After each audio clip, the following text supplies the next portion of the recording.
Captain's Log Supplemental. The ship is currently in space dock, receiving upgrades to our weapon systems. Upgraded phaser banks, additional torpedo bays, as well as enhanced shields. While there is no current conflict this is in preparation for, there are rumblings of tensions rising at the Cardassian border.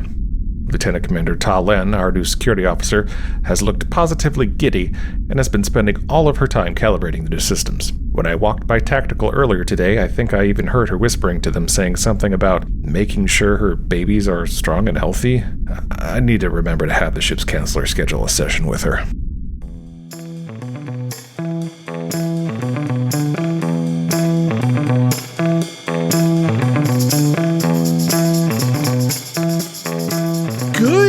Everybody, welcome to Captain's Log Supplemental. My name is Stanford. Joining me as every week, we have Rob. Hello. And Chris. Howdy. How are you all doing tonight? Just fantastic. Good, good. Super great. So before we begin, I just want to once again ask our lovely audience if they could just do us a favor. Don't forget to rate, review this podcast. Tell your friends about it. That's important too. Podcasts don't have a good sharing algorithm. So, word of mouth is 90% of how people hear about this stuff. So go tell your friends about it. If you don't like the show, go tell your enemies about it. Totally fine as well. Now, did you two know that today is a special day? How is it special? Is it Picard Day? I forget what day it is. Not, it is. Although that was last week, I think. Okay, yeah. No. Today is a unique alignment that will never again happen in our lifetimes. Because today we are reviewing an episode of Enterprise wherein two crew members are stuck in a shuttle pod. And the same day that we are recording this, several billionaires just died at the bottom of the ocean. Oh, God. Gosh. That's dark, man. That's real dark. Hey, if they didn't want to die at the bottom of the ocean, they shouldn't have flaunted literally every safety measure that would have kept them alive. That would have made a difference, yeah. Dude, I was thinking about that while I was watching this episode. Yeah. I was like, man, this is hitting a little too close to real life right now. Well, except that I don't necessarily think that Trip and Reed deserve it. Sure. So yes, today's episode of Enterprise is actually called Shuttlepod One. And we cold open in one of Enterprise's dorky little shuttle pods. I cannot take them seriously whenever they're on screen. Oh, I like these things. I mean, they're not as bad as Go ahead. Oh, I was just going to say, they remind me of the old Saturn rocket lander modules. Okay, well, I don't want to tell you how you get reminded of something, but I would like you to explain how this looks at all like a Saturn V lander module. Just in terms of their use, they're just very utilitarian, vaguely cone shaped. I don't know, they're fun little utilities. I don't like the devices.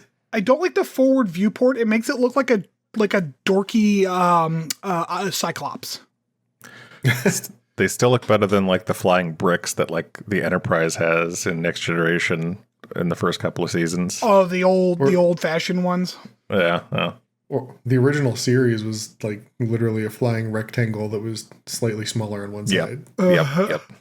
So, anyways, it is. We have Reed and Tucker in this shuttle pod. They're clearly dealing with some kind of mission. Tucker has, and this is historic, finally found a radio that he could not fix, despite his bragging at that Vulcan monastery. Wow, that's a little callback action there, huh? Deep cut. Yeah, well, when you're recording so far ahead of when these are broadcast, I just heard that episode a couple days ago. We are in the shuttle pod, and they can't get their thing working. They're trying to look for Enterprise where they're supposed to be meeting them around some asteroids. There's this discussion over reading material, and they love doing this stuff where it's oh, I don't want you to read those ridiculous sci-fi novels. All right, we get it. It's a sci-fi show. Yep, very clever, very clever. But then Reed and Tucker go into this weird, we're going to argue over who's better, England or North America. Yeah, that was... Yeah, I did not appreciate the cheap shot of Montana. My Whatever, adopted you've state. been there for like a year now. Not even, yeah. Not even. It's just also rich that the British are commenting on anything that we're doing. Right. But then, as they're getting into the heat of this argument, they find a crater on one of the asteroids, and it's got debris, a lot of it.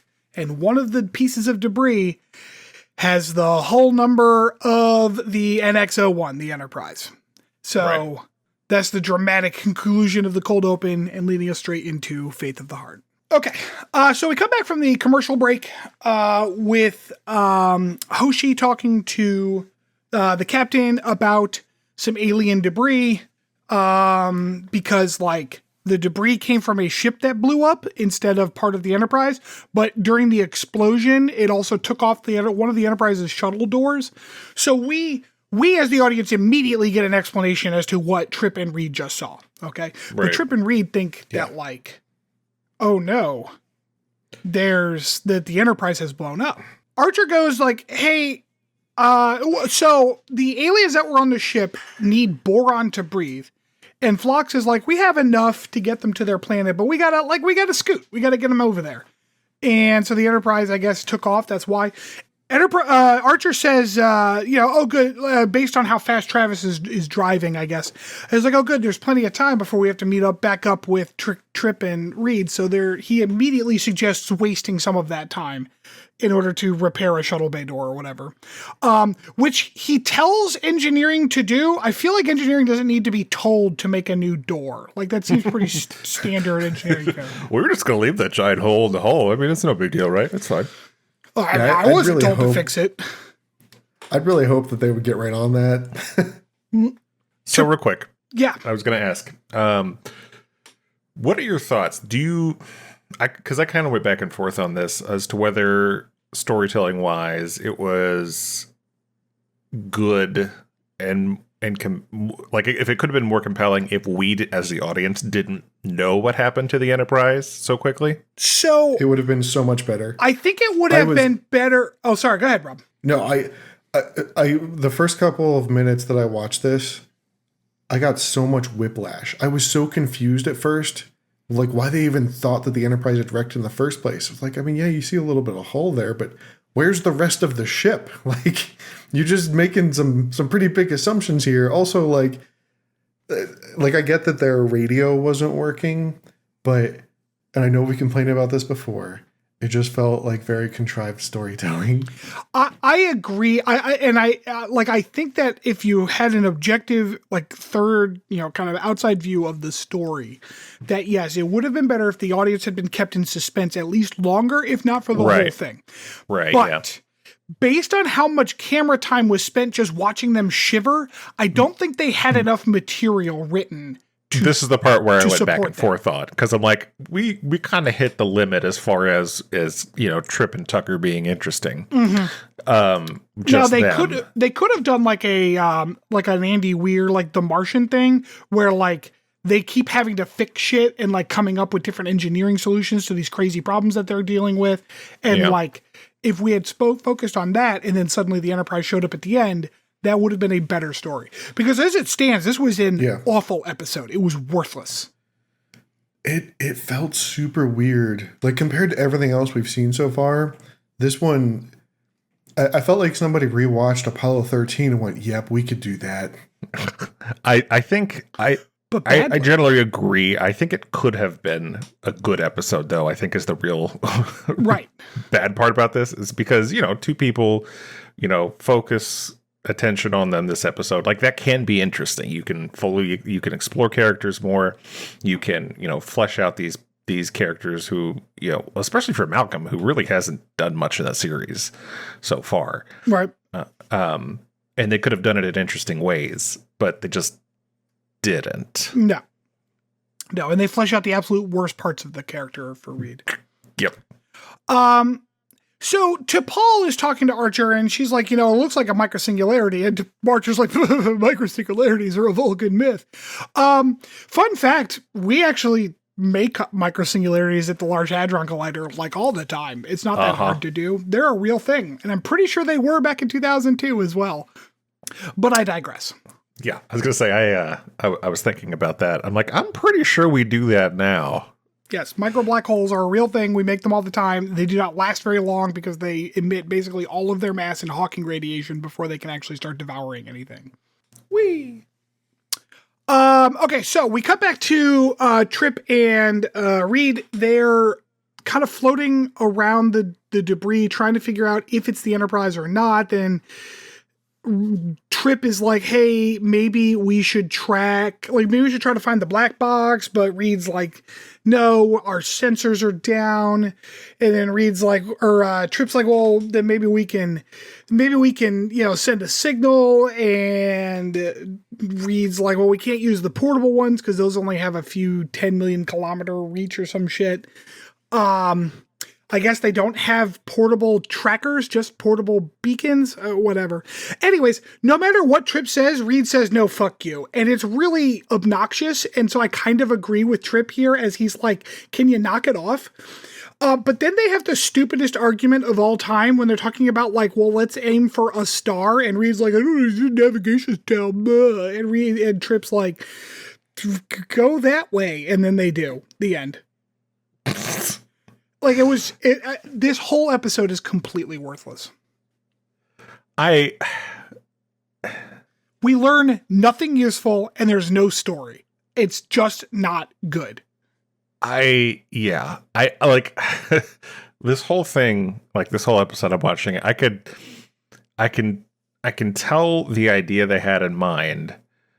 And it's like Kevin in The Office where he's carrying the chili pot into the office and then he just trips and it splashes all over the floor.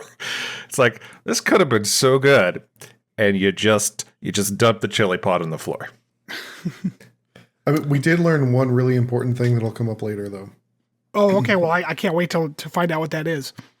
Yeah. I mean, I can tell you now, it's not a huge spoiler. Okay. A Trip and Reed apparently slept with the same waitress back in San Francisco. Oh my fucking God. I have so many notes about these goddamn stories. We're going to get there. Yeah. So we come back from the commercial. Reed is leaving a horrifying personal log of how fucking awful everything is. And Trip's like, can you knock it the fuck off and help me? Which again, like, yeah, come on, man. Well, I think it's funny that like Reed is the one who has so much to say in this situation. Right. When this whole series so far, he has said basically nothing the entire time. Right. Which I think is what the writers were trying to do, was give him some character, but they did a shit job. The episode with his birthday did a better job of giving him some character than this fucking nonsense. So yeah, I like the birthday bit. But Reed kind of gives us an idea of what happened. And here's what happened. They wanted to test some kind of new sensor alignment for targeting, okay? But they didn't want the Enterprise interfering with it, I guess whatever is going on in the Enterprise or the asteroid field. So him and Trip jump into the shuttle pod to go a bunch of millions of kilometers away to test this thing. Now, shuttle pods in this show, in this particular series, do not have warp capabilities. They're just impulse shuttles, okay? Right. So they fly away. Gone. Okay. Then the Enterprise is mapping this asteroid field because that's a thing they need to do for whatever reason. I'm not a scientist, I don't know. But they stumble upon this alien spaceship that explodes, or they try to rescue them, it explodes, it blows up the thing, yada, yada, yada. And then Dr. Phlox is like, hey, I got them breathing the boron that we got on board, but we need to scoot. We need to get them back to their planet. I guess at no point did anyone say, hey, why don't we just go scoop up Reed and Trip and then head out? Because we can travel faster than light and they cannot. So instead their plan was, well, we'll be back before they're supposed to be back, so we'll just go. Yeah, and like this is the part where it didn't make any sense, man. This whole situation was just very awkward.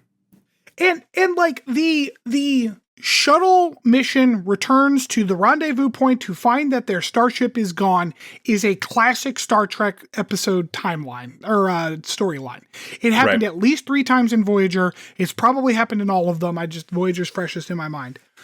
But like that storyline works if the shuttle has to can go faster than light. when the shuttle is going just impulse, that storyline doesn't work.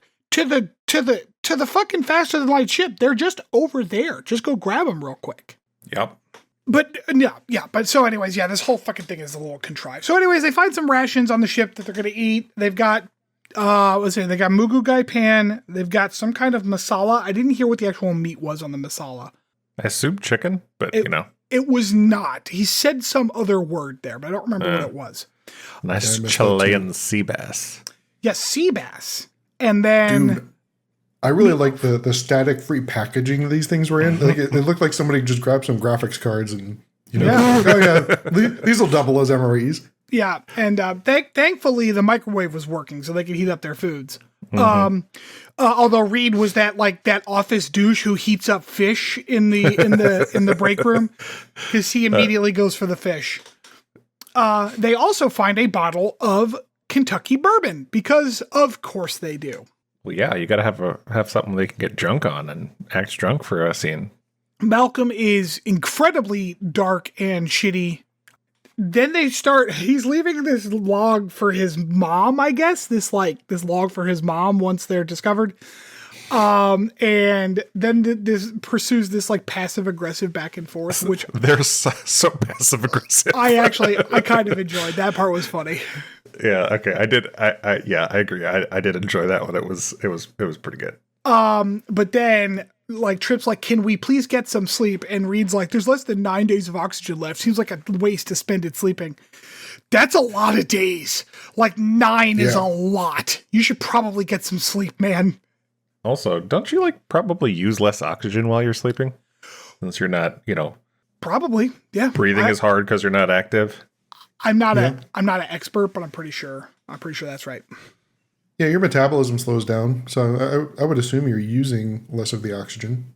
We kind of fade to black, and then we come to one of the tropes in media that I hate the most, which is you think everything's fine, but it's a dream moment, which I fucking hate. And not only was this that, it was also a dirty dream. It was unfucking comfortable. There was nothing comfy going on here. Here's my notes for this. Malcolm has a dirty dream about DePaul. This is gross. This makes me uncomfortable. Good lord, he looked at her tits. Please make this scene in. Stinky? Saved by the static. It was so cringy, man. The whole time I'm like, oh God, no, Reed, no. I've got on here, stinky fucking idiots. I don't know why, but the fact that was the supposedly cute little word he was using made it so much worse. It was not even a good joke.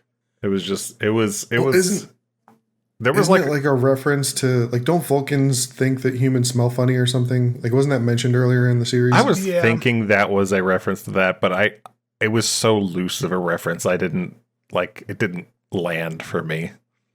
It just wasn't good. This whole scene is very uncomfortable, vaguely sexist, and just not good.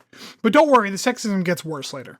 In this episode, mind you, I don't mean later in the series, although it does there too. So, after they woke up, Trip's still working on some shit, and then the shuttle pod is rocked by an impact, and suddenly there is a leak in the hull, and on two sides, and they got to figure this shit out. They can't find the hole; it's too small. Trip says, "Oh, I know," and he starts opening some shit, which he called nitrogen. I don't know why the nitrogen was smoky. That's not how nitrogen works. It's a gas that they used.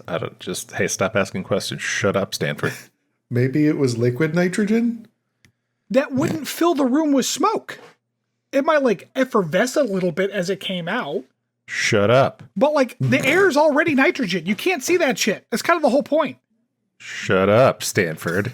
I watched this episode twice, and both times I'm did he just say fucking nitrogen? That doesn't make any sense. Yeah, so then they had to plug the holes with potatoes. So anyways, they find the holes, and they're like, well, what are we going to patch it with? Well, I can't reach the cabinet with the kits for patching because they're covering the holes with their hands. If you need a second to go grab something, it would be okay. But all right, whatever. Reed's like, here, give me the rest of your mashed potatoes from your lunch. And then Trip does a very impressive maneuver where he manages to grab this tray between his combat boots. This happens off screen, so you know it didn't actually happen. But then they cover up the holes with the mashed potatoes. That seems to work pretty great. But it turns out that whatever hit them also ruptured one of their reserve oxygen tanks, and now they have less than 2 days worth of air. Now you don't get to sleep. Like, now that makes sense. Yeah. All right. So would potatoes actually work for that? I was trying to. Absolutely I don't know. not. Okay. My initial thought was no, but I don't know enough about all of that to say that. I don't know. Yeah, go ahead, Rob. There are two things wrong with all of this. One, if it's thick enough for like so much air that you like suffered from a 20% decompression in a matter of seconds, there's no way that mashed potatoes are going to be like enough spackle. Like I don't know. Like it's not going to be. It's not going to stop air from flying out into space. The second issue that I had with this is if they lost that much of their compression in mere seconds, I don't understand how this wasn't a catastrophic decompression that just like, literally blew off one side of the ship. Yeah, that's a good point. I didn't think about that. I thought about the first part you were saying. There's no way mashed potatoes will hold it if it was that fast. But also, yes, on the catastrophic decompression, that makes a lot of sense. Like that's going to put a lot of pressure on the hull. Like it's going to be strained to the max. I don't know. Maybe they polarized it or something, and it's just magical that way. Well, no. They actually specifically said the shuttle doesn't have polarized plating in this episode, so that would not work. Oh, that's right. Reasons. Moving on. Well, so actually, I'm not 100% sure on how the explosive decompression thing works there, because I will say, like, you don't know the lattice structure of the hull. Like, it may be designed to not do that. There's this fabric that the military uniforms are made of called ripstop, and it stops rips by basically every piece of fabric is sewn with these like grid of stitches, so that once the rip gets to one of those grids and is no longer like actively being ripped, if it goes further, it will stop at those stitches, right? That's why it's called ripstop fabric. If you made the lattice of structure of your hull in that kind of manner with like little tiny panels, then that's as big as an explosive decompression will get, right? Because obviously the lattice itself can withstand the pressure of the inside of the capsule. I don't know. I don't know if you're making assumptions there. Yeah, it's the difference in pressure from inside to outside. Right, but bear in mind, too, that the difference between the inside and the outside of a shuttle pod like this is actually not that big. Because it's one atmosphere. That's all it is. It's one atmosphere difference. One atmosphere compared to a vacuum. Right. Yeah, that's one atmosphere difference. You can actually keep up to 3 atmospheres of air in your cheeks using just your muscles and lungs. Or is it 3 or is it 2.5? It's somewhere around there. The difference between zero pressure and like at ground level pressure is not as much as like the ability of like really heavy duty materials to withstand it. Airplanes very, very rarely explosively decompress. They get holes in them all the fucking time. Okay. If you're trying to make me feel better, you're not making me feel better. Yeah, don't go in an airplane. There you go. Or don't go in a sub built by a rich person with lacking of safety standards. Well, that's explosive compression. Right? Bringing it back around. Rip, you dumb kings. All right, so where the fuck was I on here? Okay, so they figure out like, well, I should have deflected a meteor twice that size or whatever. It didn't, whatever. So then we're going to talk about the ladies that we diddled. That's like a substantial portion of screen time is talking about people that they had sex with. And it turns out they had sex with the same lady back at the academy.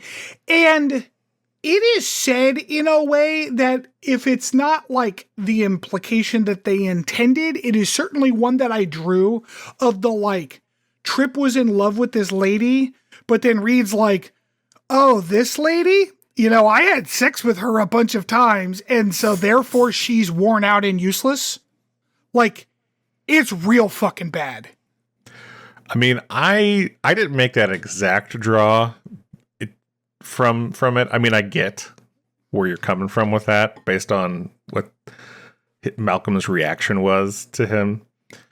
I just took it more as a, I also slept with that lady. We dipped our pen in the same inkwell, so to speak. The facial expressions I caught from Reed were basically like, so, good thing you missed that because she's a slut. Like, that's the expression I got from him.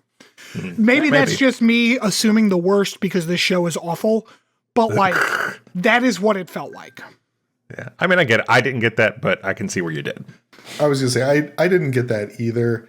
Like, especially from Trip's point of view, like, I thought that, like, he was going to be the guy like, oh, man, I wound up with somebody sloppy seconds. But he just kind of was like, well, that's something I didn't know about her. And they just shrugged it off and moved on, yeah. I think that's partially why I didn't get that same thought. It's because y'all are thrown off by a southern charm. Good. Yeah. We don't know how to interpret British facial expressions, I guess. Yeah, that's it. Fun fact, Tucker's honors biology class is completely fucking wrong. Your hair and nails do not continue growing after you die. Instead, your body actually retracts away from them. Interesting. Did not know. Yes. It's a popular myth that your hair and nails keep growing after you die. They do not. You're dead. Things don't keep growing. But the soft tissues in your body start to shrivel as you like dry out or whatever. And so your finger, like the paddy parts of your fingers and the subcutaneous layers of fat under your scalp start to recede and shit. And so that is actually why it looks like your hair and nails keep growing. Speaking of shit, your bowels, as I say, the other gross part about dying is you have to evacuate your bowels as well. Whee! Back on the Enterprise, microsingularities. Whoa! That's now a thing. T'Pol's like, we should study this, and Archer's like, are you suggesting that the lives of my men are less important than these microsingularities? Whoa! And T'Pol's like, no, but I mean, she kind of did, but like, it's okay. He jumped right on top. He of did that. too. There was so there had been random. No mention of Tucker and Trip, and all of a sudden, like he just solid. Yeah, she never said, "Hey, Captain, let's put off our rendezvous to study this." She just said, "Like, hey, like when we get a chance, we should probably study this." And he's like, Archer goes into Captain Dick mode. Captain Dick mode.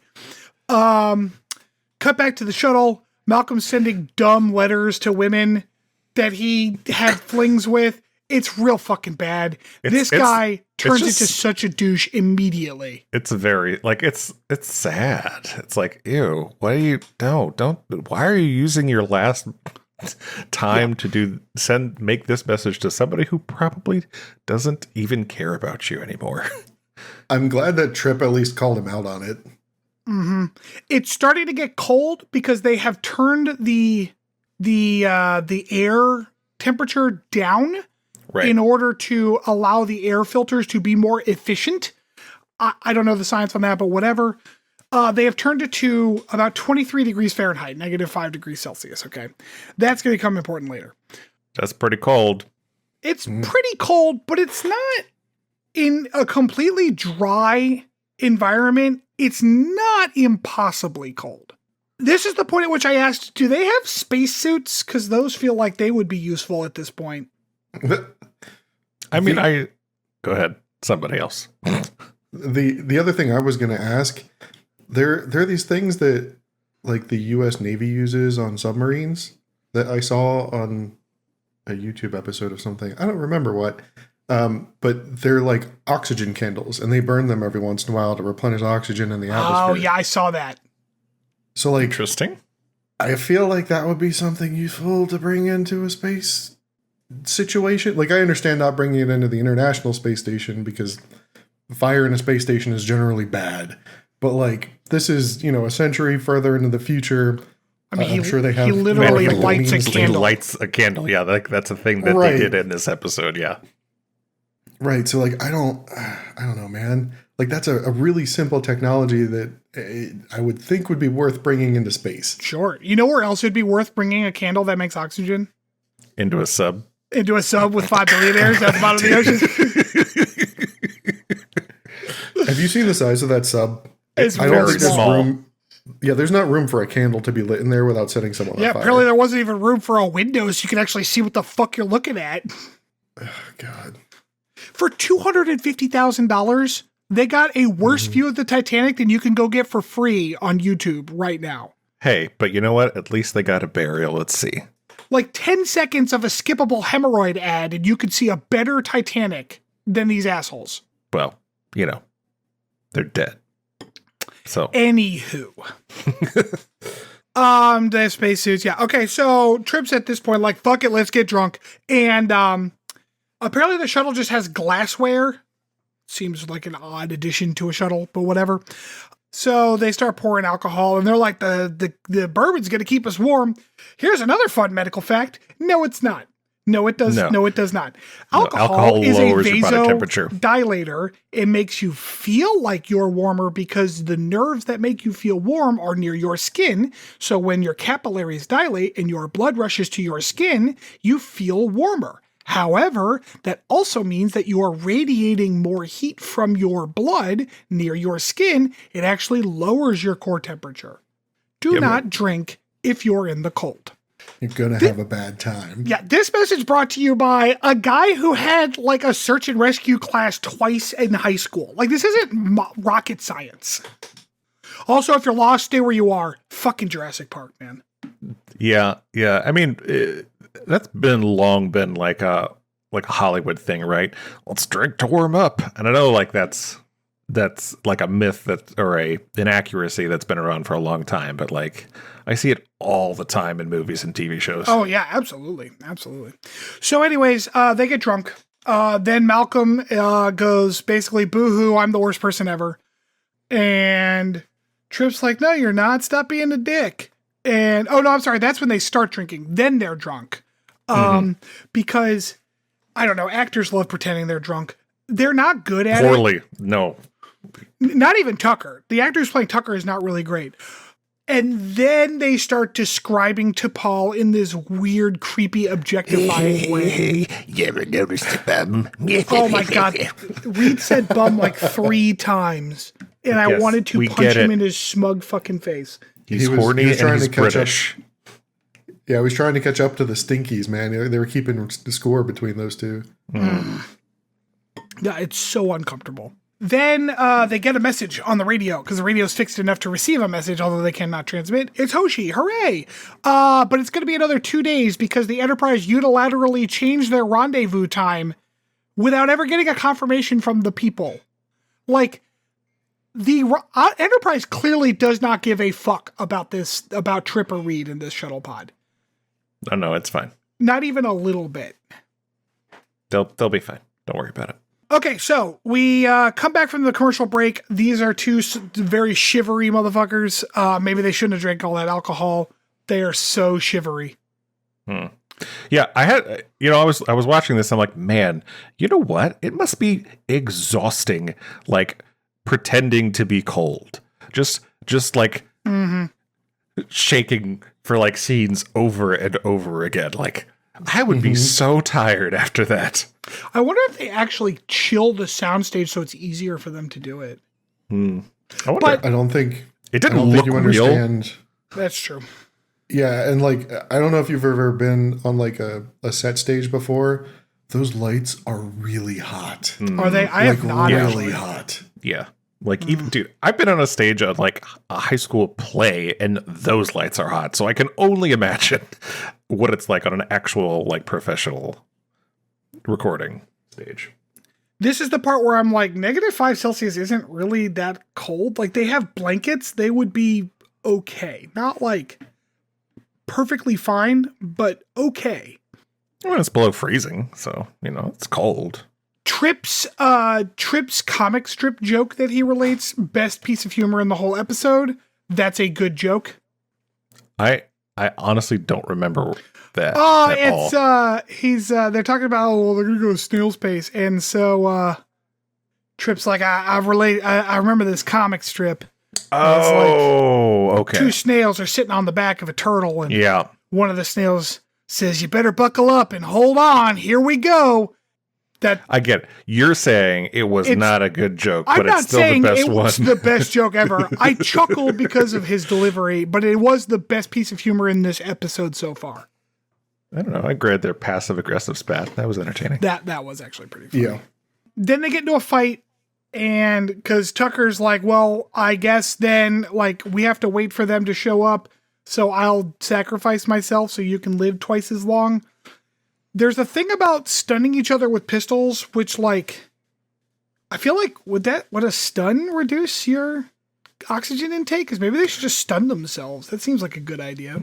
Yeah, I mean, along the same lines of sleeping, right? This is the point where I was like, there's no stakes here. Like, we know they're going to be fine. So this writing is just not great because it's like, okay, it's dramatic. They jettison their engine and blow it up in order to attract the Enterprise. It's a whole thing.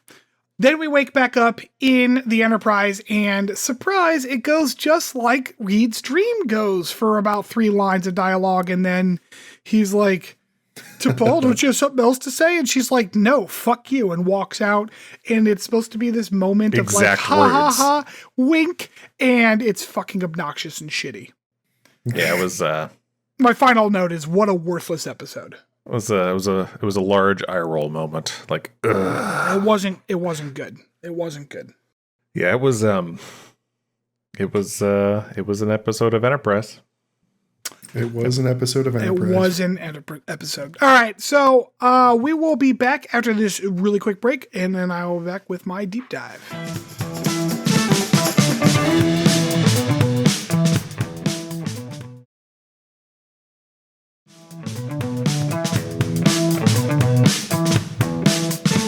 Welcome back, everybody. So we have dated ourselves in when we record this by explaining how excited we are that 5 rich assholes have lost their lives. But actually, this week is not just that. It is also the week following Father's Day. So whether or not you have picked up on it yet, I am a father, as is Chris. Rob has pets, so that's pretty close. I'm the cool uncle. Yeah. Rob's a very cool uncle. When my son was little, we used to have this joke because he loved his Uncle Rob so much. We used to have the joke that he would be like, wish you were my dad. Well, be a better dad. I don't know what to tell you, Stan. Yeah. It's the walk-in. I think he's just really easily impressed by that. All right, so given that it is just past Father's Day, I thought that we would talk about some of the fathers in Star Trek. Okay, we are going to start with the very first father of the show. Who do you think I'm talking about? These are like the characters, right? Yep, and I'll give you a hint. We find out that he's a father in 1982. Oh boy, I have no idea. So I'm assuming it's through one of the movies then? Mm-hmm. Oh. It is James T. Kirk. Jimmy Kirk. In Wrath of Khan, we find out that kid is his son. Oh, that's right. Right. Yeah. But we don't really get a good sense of him as a father because mostly he just complains about being old the whole time and then he has to deal with Ricardo Montalban. So he's a little busy. Ricardo. But in TNG, we get a good sense of a father, and that is Worf. Worf has a son. Oh, just terrible father. And he is at first a terrible father. There are several episodes of TNG which all revolve around Worf being a bad dad. Like, seriously bad. Like, he is... Ooh. Like, he is not great. And there's a level of, like, late 80s, early 90s sitcom trope of, like, I guess we'll just leave the kid with the father. Look how incompetent he is. But the fact that it's given this, like, Klingon flavoring makes it so much, A, more tolerable, and B, fucking hilarious. Yeah, it's like watching it back now as dad. I'm like, oh no. It's like, dude, try a little bit. Yeah, just put like a minimum amount of effort in. Mm-hmm. By the way, that fact, because I'm sure I'm going to get corrected on it, about Kirk being the first father in 1982, I don't know if there are any other fathers in TOS because I did not really watch it. So that is the first time I'm aware of one, which basically is good enough for me. Some rigorous researching you've done for this. Yes. Well, that works out. I guess we meet Spock's dad a couple times, but I'm talking like a father of like not quite an adult at least on the show. So Worf doesn't do a great job, but like I don't know, the episodes are kind of sweet in the end when he's like, well, I guess I need to do a better job being your father. I mean, sure, but also like he's like, no, fuck you, kid. I'm gonna kill myself because I can't walk. I'm sure this is one of your favorite episodes, by the way. I forgot that happened. Yup. God damn fucking Hollywood, man. Here's a note to any aspiring screenwriters out there. Being wheelchair bound should not be something you should kill yourself about, because there are real people who are wheelchair bound and maybe it shouldn't be that bad, huh? Fucking Worf. Anyways, then we get to the seasons long father-son relationship of Sisko and Jake. Oh, well, Sisko and his son Jake Sisko. What is Commander Sisko's first name? Benjamin. Ben. That's right, Benjamin.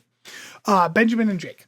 Which this is apparently, and there's not much I can speak to on this level because, I grew up in a black neighborhood, but I am not myself black, so I cannot comment on this.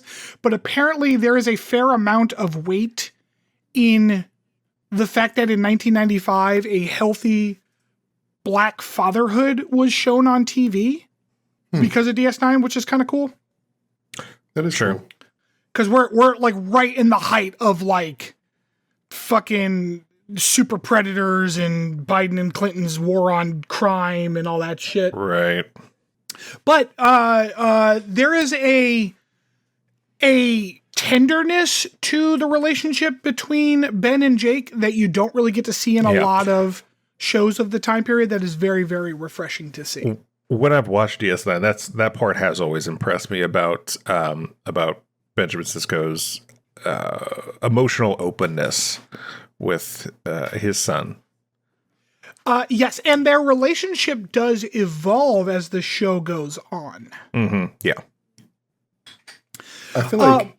sorry, go ahead, Rob. Oh, yeah. I was just going to say, I feel like of all of the captains that could have been at Deep Space Nine, I feel like Sisko was like a perfect choice. I don't know. He's just a super level-headed guy. He's very like aware of other people's emotions in a way that some of the other captains haven't been. I don't know. I really liked him. I liked the actor they picked to play him. Like overall, he's a fun actor. That was a really great role. Yes, I agree.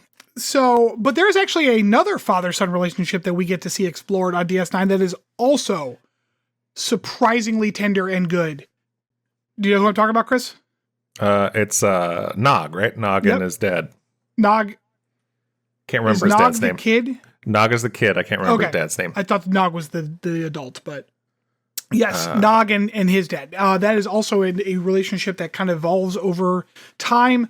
Nog really evolves over time a lot too. Like that's talk about character development. He totally changes. Yeah. He changes a lot, and then they use him as an avenue to talk about like PTSD and imposter syndrome and a lot of other things.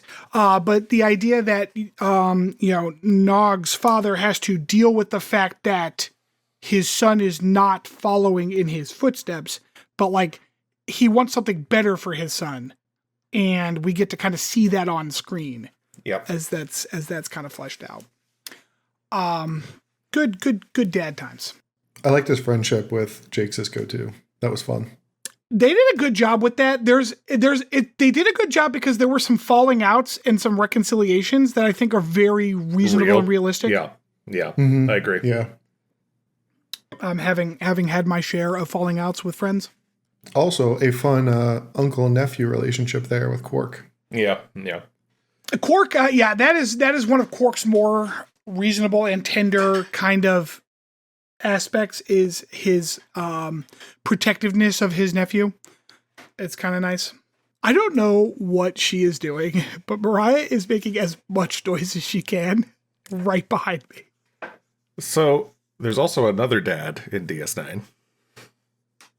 Yes, there is. Go ahead. Miles O'Brien. Miles O'Brien. However, I don't remember a whole lot of interaction with his kid in that show.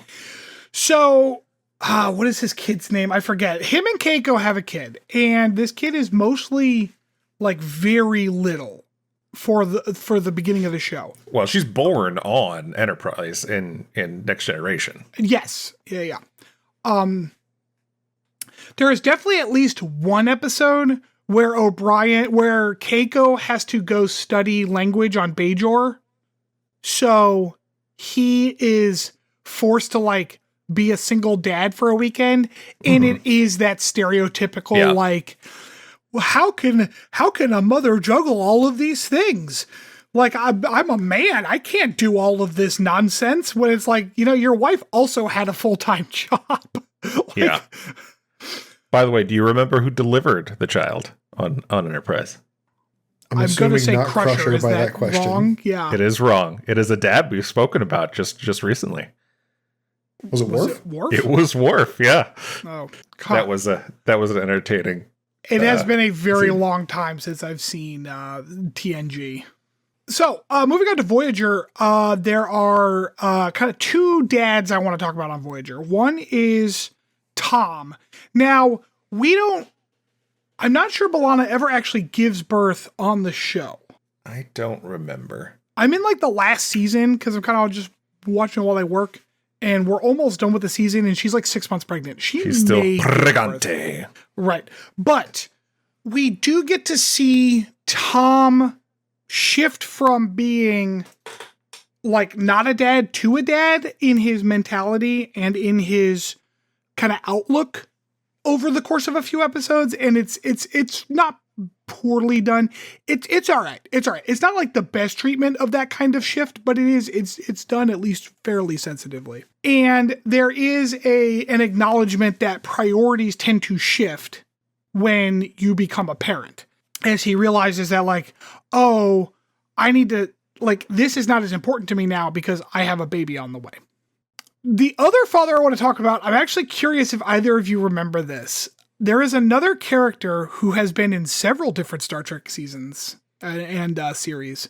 As different characters or the same character? Same character who becomes a father during Voyager. What? He has been in... Yes, that's right. Oh, yeah. I remember now. Okay. Yeah, so Q becomes a father in an episode. And he names Catherine Janeway the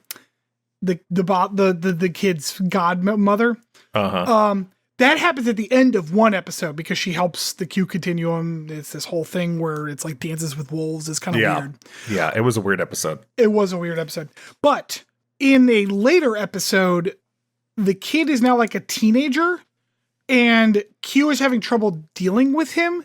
So he leaves the kid with Janeway because the kid's kind of like acting out. Okay.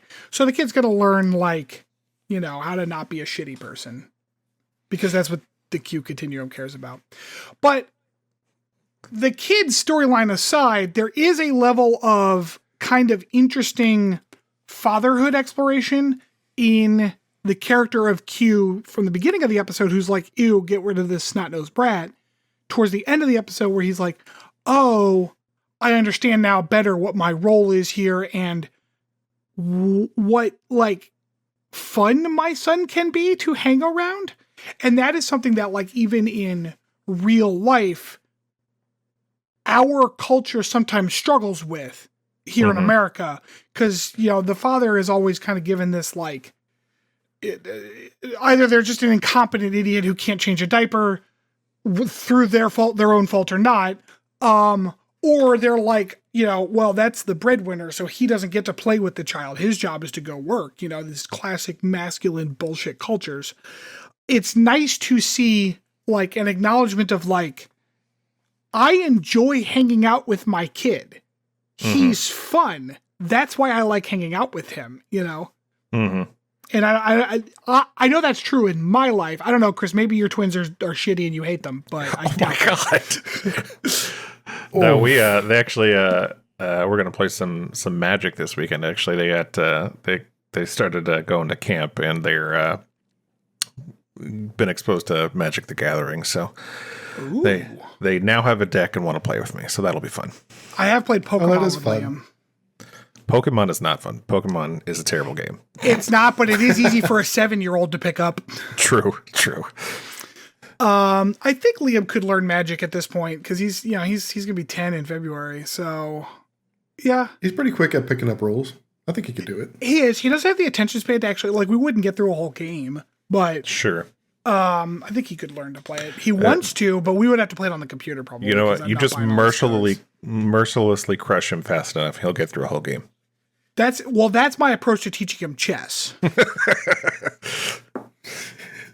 Just red aggro deck all the time. Red egg. Ugh. So yeah, so it's nice. It's nice seeing a TV father who actually enjoys hanging out with his kid, even if it is Q and it's kind of weird, but whatever.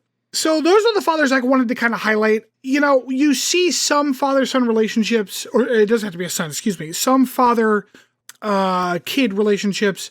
In some of the newer shows, Discovery has a whole a whole relationship between Michael and her Vulcan dad, which is kind of an interesting thing to explore because it is a lot of exploration of what her impressions of his expectations for her were and how they are actually different. It also talks about kind of how stepchildren interact with one another, which is kind of interesting. Sure. Yeah. They also kind of go into how Giorgio, I don't want to say she introduced her to human culture and kind of became her surrogate human mom because she already had a human mom. But I don't know. It seems like Giorgio had a pretty huge impact on who Michael became. Sure, absolutely. And that relationship between her and Sarek, is that her dad's Sarek, name? yeah. Sarek, yeah, 'cause it's Spock's dad. The relationship between her and Sarek is interesting because you get that standard stilted, he's a Vulcan, so he's kind of, a standoffish douche the whole time. But it's obvious that he does put a priority on the well-being of his children. And it's nice that they kind of show that even through the lens of, this kind of Vulcan stoicism. And in the most recent show, and this is what I was going to kind of end with, Picard turns out as a father, and he does a fucking horrible job at it, which is not a surprise to anybody. Well, I mean, he specifically avoided having children because he knew he would be a shitty dad. That topic is explored on numerous episodes. Yeah, no, he was totally great with Wesley. What are you talking about? Shut up, Wesley. He's more like a condescending grandpa figure. Yeah, really. He knew he would not be a good dad. He made the conscious decision to not do it. Except then he, fucked up. But Picard just too sexy for his own good. Oh God. Oh my God. That show was so, anyways. So that is a quick, run through some of the dads of Star Trek. Happy Father's Day. Although it is much belated because we're 8 weeks out from our recording to our actual broadcast. But, a happy, much belated Father's Day and Mother's Day because we missed that one last month. To our listeners out there. What, you just care about Dad, Stanford? Well, yeah, because it was on Sunday, man. And I am one. Next Mother's Day here. Tell you what, next Mother's Day we'll let Mariah, Lauren, and Kelsey run the podcast. Oh, that. And they can. That sounds fantastic. We're gonna have to pay them actual money to do that, I think. I have money. But it's your wife. She's not making anything on this. If I pay her money and then she gives the money to me, I'll think I got money. It's awesome. Perfect logic right there. All right. Well, we're going to take a break and then we will be back with Potpourri.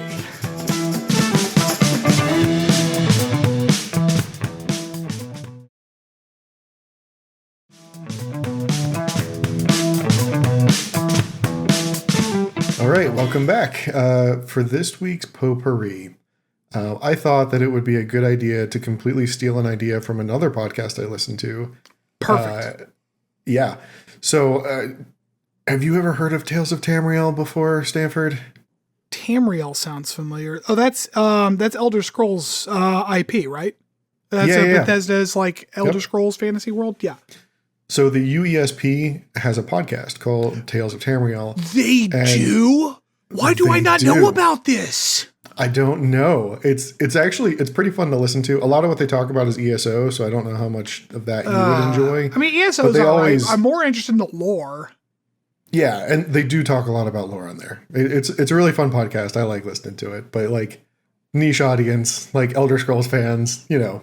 But they had a cool talk this week about how the more recent releases of Elder Scrolls Online expansions haven't included like physical collector's editions. And they were talking about, because of that, like what other types of companion media you would like to see in the fandom. And I got to thinking about how that would apply to Star Trek. For me personally, for example, I'm kind of getting my wish. And it's a very recent announcement. If you listen to our bonus episode on this new like Star Trek Grand Strategy game coming out from, it's one of Paradox's affiliate studios. Like, I'm super pumped about this. I have modded my Stellaris in the past to like basically become Star Trek Stellaris. So I am super pumped and very excited to see what they come up with. I don't know if it's going to be anything like Stellaris. I hope that it is, and I'm very excited to see what they make. I have found out a little more information on that. It's actually a grand strategy game where you play one of the 4 empires and the whole galaxy is dealing with the Borg, or the whole sector. Interesting. So it is actually grand strategy. Okay. So what's the difference Between grand strategy and 4X? So like what's the differentiation for you there? So I don't know. So we've had this discussion. I've had this discussion with several different groups of friends because I don't like the word grand strategy gets used a lot these days because Stellaris is sometimes called a grand strategy game, which I don't think I agree with. But I do understand that this is kind of a feely kind of thing. Like, you know, it's like that like, I don't know what, I can't define it, but I'll know when I see it kind of thing. That's like genres in music. Like it's right. Generally, my kind of criterion for whether or not it is grand strategy is whether the map and territories of the playing empires or whatever they are predefined and known and start the same way every time. Gotcha. So, you know, that is what to me feels like the defining function of like a grand strategy game. Gotcha. Because you kind of drop a lot of that exploration pillar. Gotcha. I see what you're saying. Yeah. Yeah. So most of the other Paradox titles then fall under your grand strategy moniker. Yes, Stellaris is the only one of the of the Paradox strategy titles that we play that I would not call a grand strategy. But every single other one, especially because they're all based on Earth, pretty much, right? Like, unless you mod them. So as I understand it, this game is going to start with the 4 empires in a state of, you know, diplomatic whatever as the game starts, and then you take over one and deal with these crises as they come. I think that makes a lot of sense for the time period it's starting. It's interesting. I don't think any Star Trek game has done this yet. Yeah, that actually makes me more excited for it. Yeah. It does. The only problem I have is that like it sounds like there are only 4 empires, which means we're going to have a lot of trouble playing it together. Well, yeah, we'll see what goes. Maybe they'll pull in that relatively new beta tech that allows you to co-op in Stellaris. Oh shit! Yeah, we could just play the same empire. Right. Yeah, like we'll be in charge of the Federation. Oh, perfect. Okay, we'll be in charge of the Federation. Rob can do economy. Chris can do the military, and I'll run the music. Well, this again. DJ Stanford. It's been so far the best time I've had in Stellaris. That's funny. So when you're saying that, you know, your companion media, you mean that is not a show? Correct. Yeah. So like it's a part of the fandom that it's not the main the main feed essentially. So like when they were talking about it on Tales of Tamriel, they were talking about books and comics and a TV show or a video, like a movie for them would not be the main vein that, you know, they tap to actually get their Elder Scrolls fix, right? Sure. So like, okay. What would you guys want to see more of from the Star Trek fandom? I have an idea that I have thought about for pretty much every like IP universe I've been interested in. I listen to a fair amount of podcasts that are like about history or like historical events. And like Dan Carlin's Hardcore History, for example, just to throw one out there. Although that one I had to stop listening to because they're just too fucking long and involved. Like I was listening to an audiobook every couple of months. It was too much. But like, that's a good example of like, this is a book or a podcast where he is telling you about an event. He's teaching you the various aspects of the events. He's pulling references to the references and primary sources and secondary sources all about it and talking about it, describing the impact of these things. I always thought it would be very cool, although a lot of work, if there was a podcast, for example, in the Star Trek universe that described the Battle of Wolf 359 as an example, as if it were a historical event. And not just like not like a play acting it. I mean, you've got people who are quote unquote hosting a podcast that would theoretically exist in the Star Trek universe where they analyze and discuss the primary sources, the different accounts, what it meant, and so on and so forth. And doing that kind of like fleshing out the lore of a universe that way through the lens of like a podcast would be really cool. Although it would be a lot of writing. Like that would take some really clever writing. I'm trying to remember the name. It starts with a T. I think it's like Templar Institute or Templin Institute. Yes, it's I follow them on YouTube channel. Yeah. Okay, yeah. I feel like you might dig some of their work then too. I was gonna say because like they had a really cool. I guess it was like a Stellaris role play I listened to where they got into like important, like impactful events over the course of their game and fleshed out like what was really happening behind the scenes. Right. It would just be really nice to do it in a thing like this because we do know some things about these events or they get mentioned or whatever because they actually happen inside the universe. So it would be cool to then have like an expose about that event, Yeah, that would be cool. What about you, Chris? What's your big wish? So I was thinking about it as you guys were talking, and the thing I just keep coming back to is definitely a game. And while the grand strategy of this upcoming game does sound like a lot of fun and definitely up my alley, I think something that really hasn't at least been done well. I know there's been a couple of stabs at it, but more of an RPG style, very story oriented experience where you're the captain of a ship and you're living through the story. There hasn't been anything good game wise. Yeah, and like I know people have tried this, and even though like the Star Trek MMO kind of tries this too. It's actually kind of an interesting question because there's a lot going on in Star Trek that is tough to simulate at the atomic level that we're used to simulating. Right. I've come up with I've come up with this kind of analysis as I've looked at like trying to play a Star Trek RPG, the tabletop Star Trek RPGs, or like a Firefly RPG, or any of these other like space like plucky crew RPGs at the table, and inevitably they don't feel good. They don't feel like we're playing a plucky crew doing these fun little things. They just don't get there, and it's always because the mechanics of the system just don't feel that way. I don't have a way to fix that because if I did, I'd make $1 billion. But sure, yeah. Well, it's funny. The closest I've gotten to it was an old game. It was a Star Trek game, and it was based on the original series. I don't even remember what the name of it was or when it came out. But I played it as a kid, and it was more of like a point and click adventure game. Interesting. Oh yeah. Do you know what I'm talking about? I know exactly what you're talking about. I can't remember what it's called. That wasn't Boarding Party, was it? I honestly don't remember. But I think, captured the spirit of Star Trek, and also you explore the story in a fun and then engaging way. Yeah. But I think... Go ahead. Oh, sorry. I was going to say, I think the other avenue you could tackle this from, and like I hate to say it, like you almost have to take the trekking out of Star Trek to do it.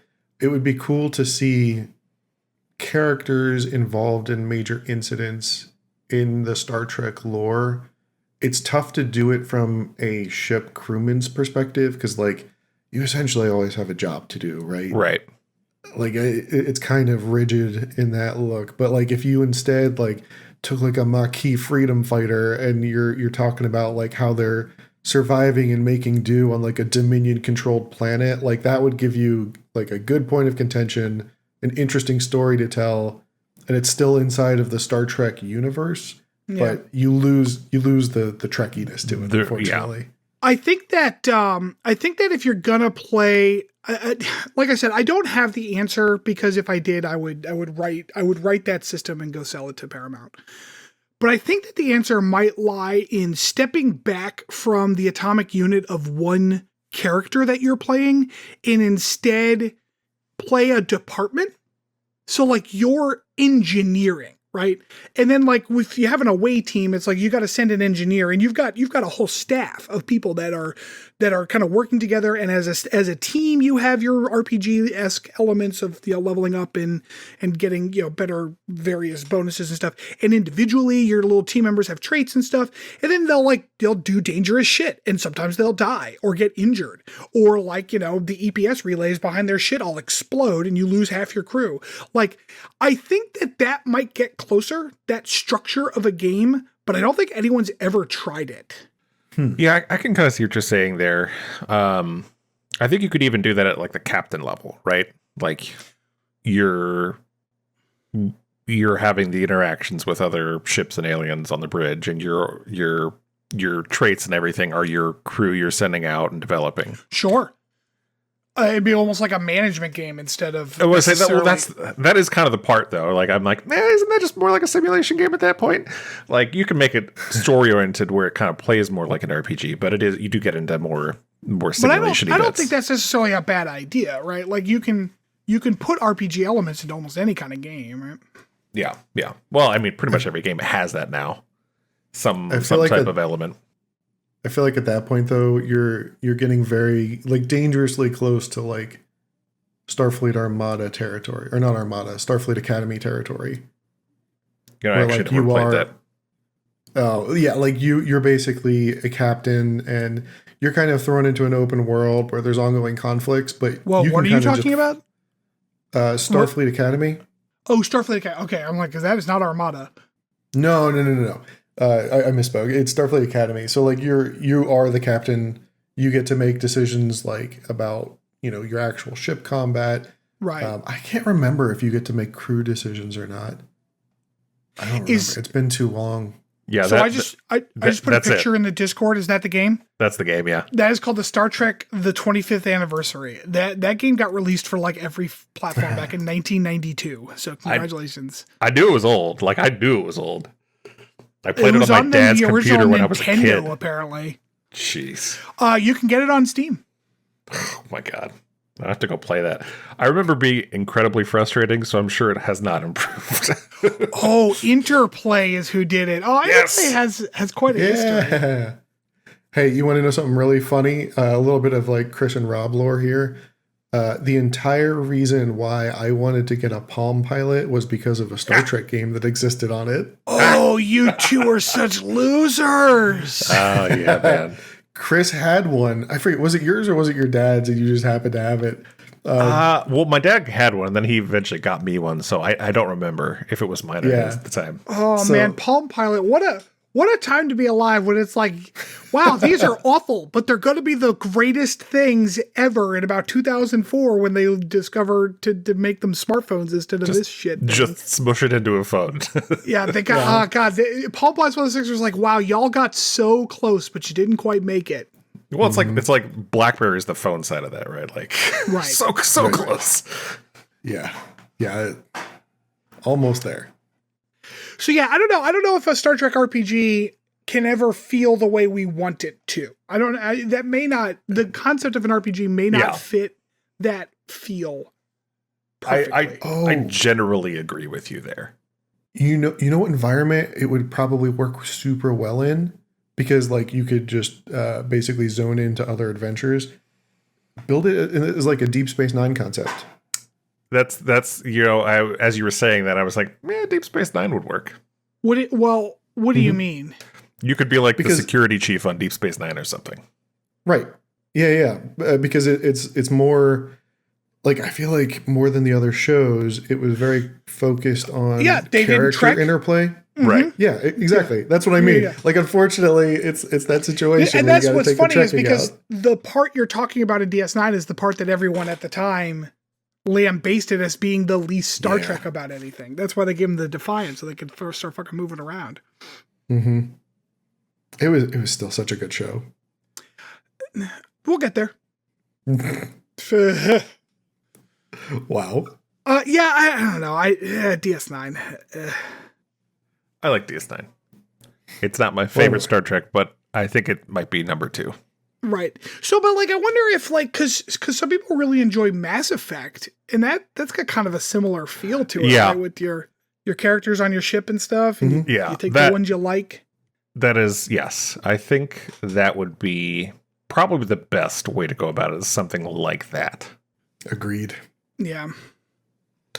But even so, All it right. doesn't fit perfectly into the Star Trek universe. Like that, Captain leading the charge in the ground. Although I guess Kirk did, but still. Well, I think that'll wrap us up for this week, fellas. So thank you, everybody, for joining us for another week of Captain's Log Supplemental. As Stanford brought up at the beginning of the podcast, we'd really appreciate it if y'all could like and subscribe to our podcast. They really helps push us in terms of the algorithm on a lot of these different podcast providers. Either of you have anything else to say before we wrap up for the week? No, I'm good. Nope. All right. Well, thank you, everybody. Goodbye.